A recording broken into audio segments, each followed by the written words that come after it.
আসসালামু আলাইকুম, স্বাগত ইজি নিউজে। বিএনপির চেয়ারম্যান জনাব তারেক রহমান আজ পল্টনের দলীয় কার্যালয়ে যান নেতাকর্মীদের সাথে দেখা করতে।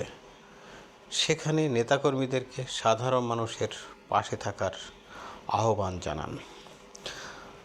প্রধানমন্ত্রী জনাব তারেক রহমান দলীয় কার্যালয়ে থাকা অবস্থায় নেতাকর্মীরা তার সাথে দেখা করার জন্য রাস্তা ভিড় করেন এবং এক পর্যায়ে রাস্তা বন্ধ হয়ে যায়। প্রধানমন্ত্রী নির্দেশ মোতাবেক রাস্তা ফাঁকা করতে বলেন এবং যদি রাস্তা ফাঁকা না করেন তাহলে আর কার্যালয়ে আসবেন না বলেও জানান।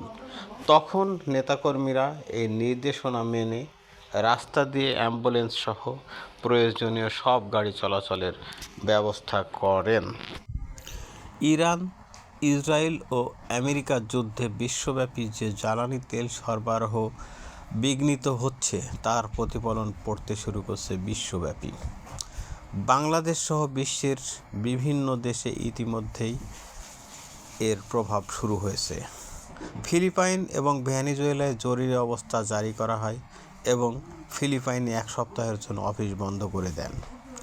বাংলাদেশের সরকারি অফিসসমূহে জ্বালানি সাশ্রয়ের জন্য 11 দফা নির্দেশনা প্রদান করেন এবং সে নির্দেশনা সারা দেশব্যাপী যত সরকারি অফিস আছে তা পৌঁছে দেওয়া হয়।